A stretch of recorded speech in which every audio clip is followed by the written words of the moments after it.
Well, howdy there, folks. Welcome back to the channel. So today I'm going to tell you why AMEX sucks. Now, those of you that have been following me for some time know that I'm a fierce advocate of the credit churning strategy. And I've been doing this for several years and I continue to do it. So what happened recently, now every time I go on a vacation or a trip, I purposefully try to open a new line of credit so that I can fund the trip and get some kind of a perk back. And the most recent candidate for this one became the Amex Hilton Honors card, which was offering between 80 and 100,000 bonus points for spending $1,000 in the first 3 months. And I mean, that was easy to meet within 2 weeks of vacation, which I just got back from. I met that threshold. So what happened, and again, those of you that have been following me and followed my other credit churning videos, you know I'm already not the biggest fan of Amex. And that's because of incidents I've already had with them in the past. Well, unfortunately, there was another one recently with this card. So unbeknownst to me, after I got the card and applied for it, from a site like I have on my screen here, they rejected the offer. And the way I found out about it, I called and asked when I could expect it.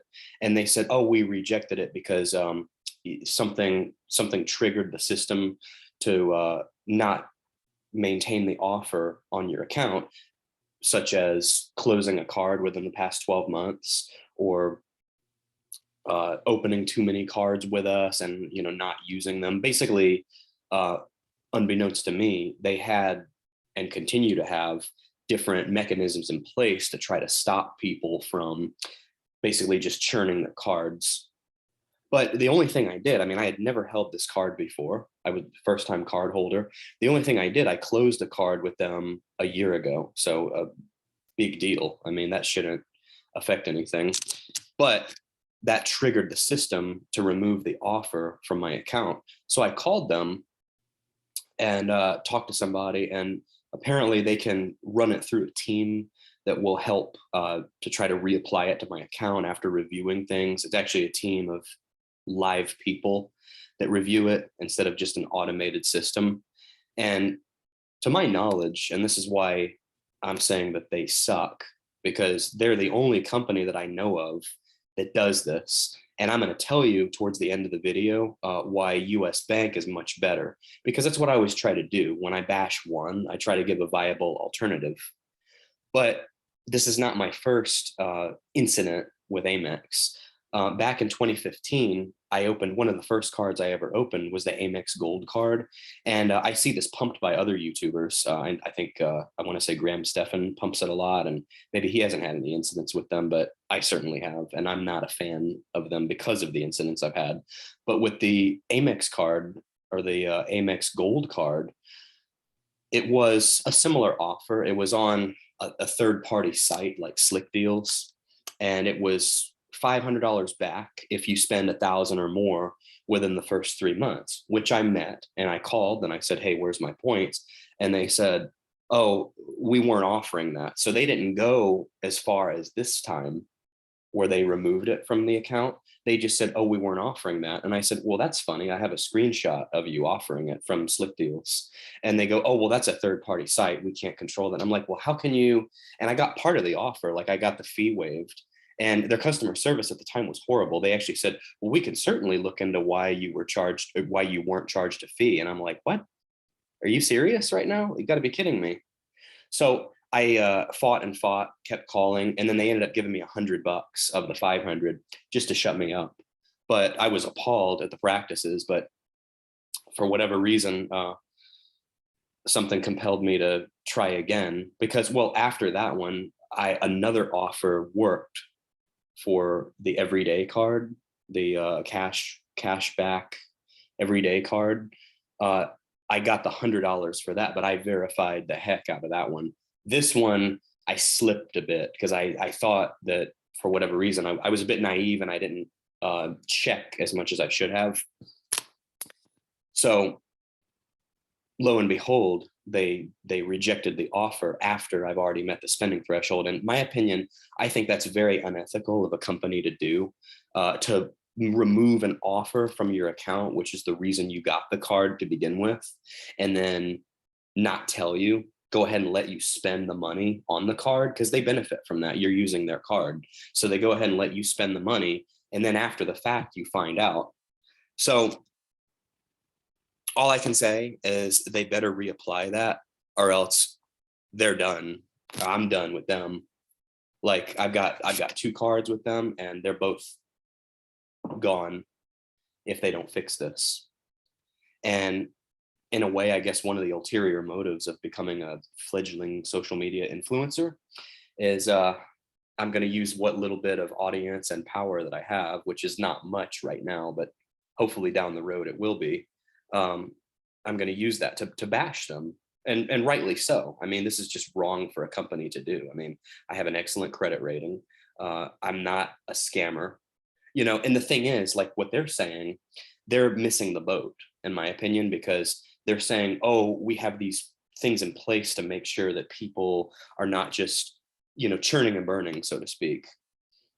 And my take is that, well, if you're offering good long-term perks to begin with, you're not going to have that issue, because I can tell you, there's many cards that I use consistently because they offer great perks.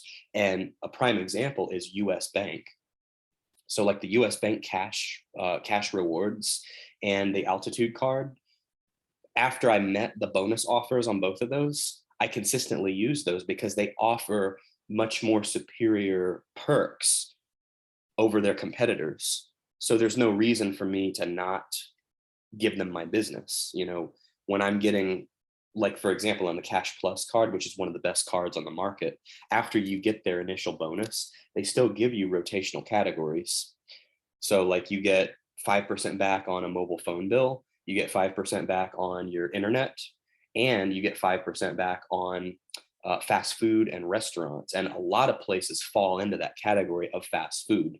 Places like Chipotle, Chick-fil-A, Moe's, places that may not even be considered fast food, but are just quick service, fall into that. So when you're getting 5% like that, I mean, that's a very competitive offer. And where American Express misses the boat is that they're looking at the customer as the culprit instead of their own policies. So if the cards offered a viable long-term cashback perk that was much greater than the competition, then they wouldn't have an issue with people, churning and burning, so to speak. So what I've mentioned in the past minute or so is why I believe US Bank is superior to AMEX. And I'm going to show you, because I was in the exact same boat, casting aside the Cash Plus that I mentioned and the Altitude Go card. I was in the exact same boat I was with AMEX with the Altitude Connect card that I opened, and totally different experience. And so I'm going to show you that now. And I also did a video on this back in February. It was a short video that I did in the car. I wasn't driving a Tesla, unfortunately. I was in my usual car, which got to tell you, I missed the Tesla. Going back to the usual car instead of Tesla, it's a real downer. But anyway, so this card, the Connect card, which I discussed in the video, and I'll link to that in the description, and it will pop up here towards the end. You earn 50,000 bonus points if you spend $2,000 in the first 120 days. So I got this card back in February, and I met the threshold, and actually called them today, and they told me that it will be applied to the account after the June statement, which is phenomenal because, like I said, I've done the same thing with them. I've had 3 cards. There's one that I may not use as consistently because when I get other perks from other creditors, I switch over to them. But no punishment, no punitive action for not using one of their cards. They're honest and transparent with their offers. And they said, no, you're getting it. 500 back for $200 or $2,000 spent, which is a phenomenal offer. So this is why I think US Bank is much better than AMEX, because for one, they're not dishonest or deceptive about their offers. They don't put the onus of responsibility back on the customer. They offer significant perks to where you want to keep using their cards. And, they're much more transparent. And I've never had this issue, not just with US Bank, but any other creditor aside from AMEX. I've never had this issue. So that's why I highly recommend to avoid Amex and check out the other creditors that I've referenced. And I'm not sponsored by any of these.